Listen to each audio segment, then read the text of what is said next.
Hello and welcome to It's Not So Lonely at the Top podcast. This is a podcast for business leaders and business owners just like you. We're going to be sharing top tips on how to develop yourself personally and professionally. I'm going to be sharing updated podcasts on a regular basis, so please do make sure you subscribe, and I really hope you enjoy today's podcast. Hello and welcome to today's episode of the INSLATT Podcast. I wanted to talk to you about the book I wrote, The Performance Trifecta, and specifically around the three fundamentals of success.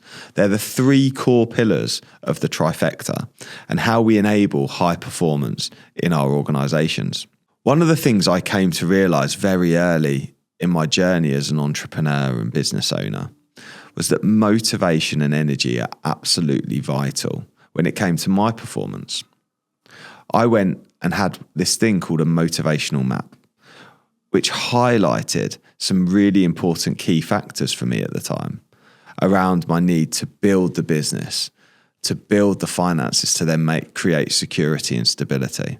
At that time, I was really energized towards sales and building the business because it was really early days. Over time, as my business grew, we're talking 5 or 6 years ago, as my business grew, that focus around the financial benefits started to change and I started to become more meaning and purpose led. It was more around creating freedom, realizing how valuable my time was. I'm sure this message resonates with many of you watching this, that actually over time our priorities do change. I worked with a leader recently who suffered a major change in their organisation with one of their key members of the team leaving at a very difficult time. And what happened during that time when I looked at their motivational map was that their need for security and stability came up and rose above all our other motivations and energy. So one of the key fundamentals of success is energy in your organisation. It is motivation. One of the others is direction. This is about having a clear purpose and goal in your organisation, vision, values, and a methodology and shared language that we use to drive performance, and it drives the thoughts, feelings, and actions of our team members. And then the other fundamental, skills. It's about making sure we're nurturing and developing our team, not just with the mandatory training they need to carry out their role and the technical skills they need, but also those personal, interpersonal and leadership skills we need for them to be able to communicate effectively as a team and to be able to communicate the vision, the direction, to be able to communicate effectively when there's difficult conversations or feedback to be had. So those are the three key fundamentals of the performance trifecta: direction, skills, and energy. So in a bit more detail, the direction element is really important, that we set that vision and purpose for the organisation. What is our mission and how are we going to achieve it? What do we exist for? And it's more than just about delivering profit for our shareholders. When you read the book, there's numerous chapters in the direction section around those different areas of what the morals are of the business, setting an expectation around the behaviours that we expect from people. Because the thing is people's thoughts, values, beliefs change the way they behave over time. And we can start to influence that through our leadership by setting a really clear direction. So if you don't know what your direction is as an organisation, how do you ever know when you've achieved success? And the beauty of a vision is that it's always something that we're aiming and striving for in the future. It enables us to strive for excellence and to be able to become a fantastic organisation. It helps us make a decision what the next hire is that we need and what we're looking for when we do hire people. If we've got a clear set of values and principles, it helps us not only look for technical expertise in the people that we bring into our organisation, but it helps us look for those character traits that are most important. It gives us a shared language in meetings and in communications with both our customers and internally as well. It helps shape those marketing messages to make sure that we've got a coherent approach about what we stand for as an organisation and why customers should choose us to do business with. This gives us a unique selling proposition as well, which are all fantastic things to have from a sales and marketing perspective. It helps us deliver on the finances because it helps us ensure that we've got a plan. If we know the plan for the future and the direction and we've set effective goals, we can then work backwards to ensure that we have a stable organisation that's properly financed and to make sure that it's actually profitable as well. So all of the key fundamentals come from this direction: having a goal, having the financial standing to be able to achieve that goal, to have the marketing and sales messaging that we need correctly, and to have those HR strategies in place to be able to deal effectively with people, to influence people, to motivate them towards the outcomes that we want to. Direction is absolutely vital in any organisation. And I'm here to ask you, of that first fundamental around direction, have you done enough to be clear around the direction of your organisation with your team? Is it part of your induction? Is it part of your team meetings? Is it displayed on the wall? Are the values upheld? Are they part of your appraisals and one-to-ones? Are they part of your recruitment process?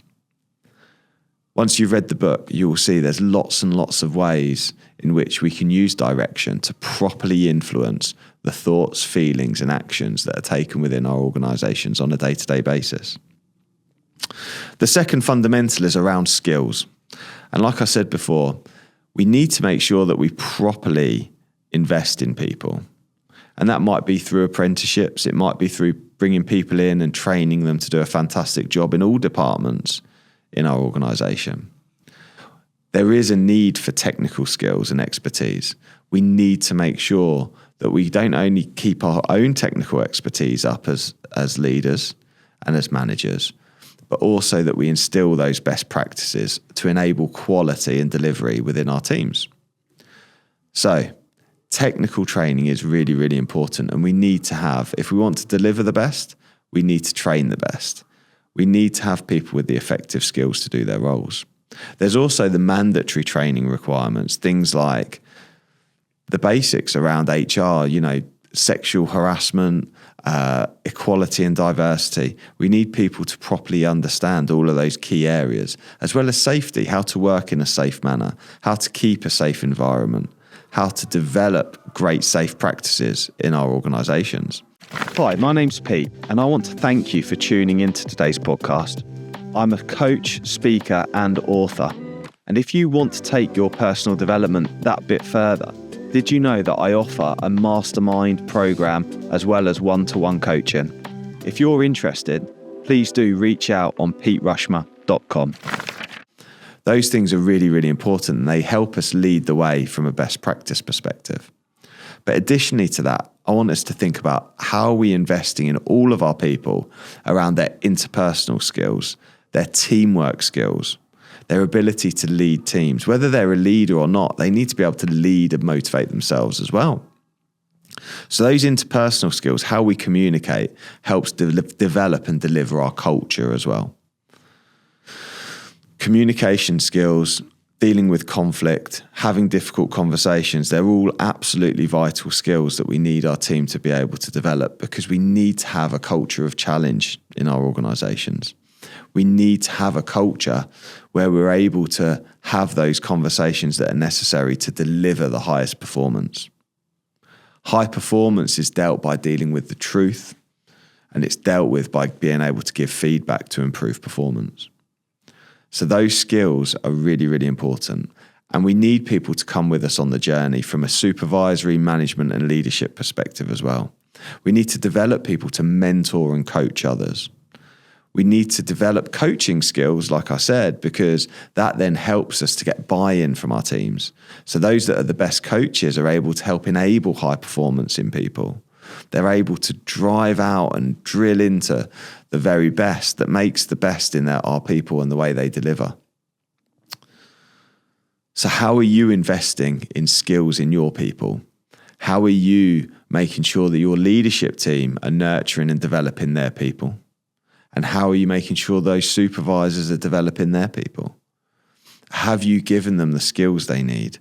Any shortfall in your performance could potentially be pushed back to a skills-based issue. But it's not the only fundamental. Like I said, direction is vital too. Oftentimes I get approached by organisations saying, we've got an issue with performance. We're not doing what we need to do, or the team aren't behaving themselves. And automatically the budget is put straight towards the skills and training. But sometimes we need to make sure we're focused on those other two fundamentals. So it's not just skills. We need to take a holistic approach and look at the direction and the third fundamental, which is energy and motivation, which I'm going to move on to now. So energy and motivation are absolutely vital when it comes to any performance. When you look at the best sports teams or the best musicians, those people who have achieved world-class performance all have an internal intrinsic drive and motivation. Many people are motivated by money or by what other people think of them. But one of the things I know through motivational mapping is that people are driven through their intrinsic desires.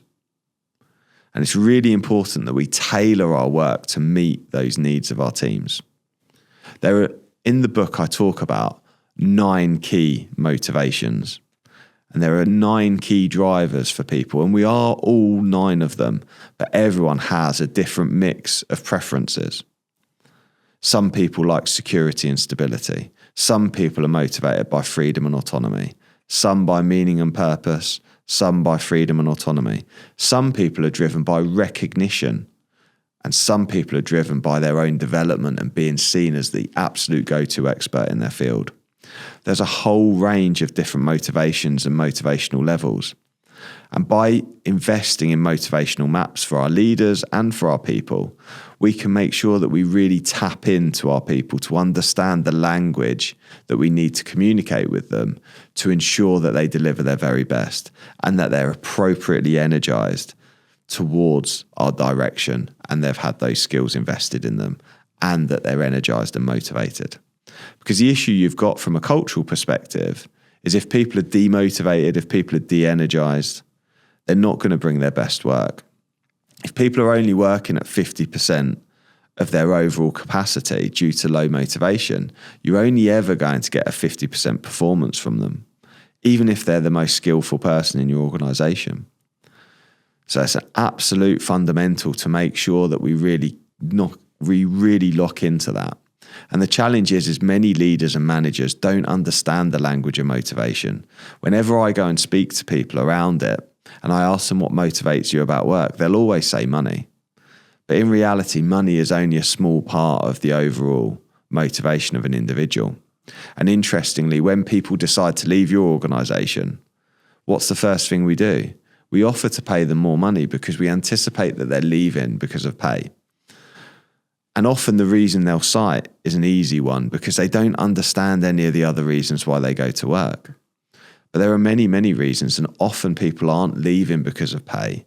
They're leaving because they feel undervalued, and that's 2 different things. I need you to remember that people's value and how they feel valued and what you pay them are 2 different things. Now, pay affects it, but it's also about people feeling heard and appreciated and getting feedback and getting recognition and having regular one-to-ones and performance reviews. It's about people getting invested in and developed, and it's about people making sure they feel heard in your organisation. So there you have it. If you want to know more about the Performance Trifecta, please do invest in the book.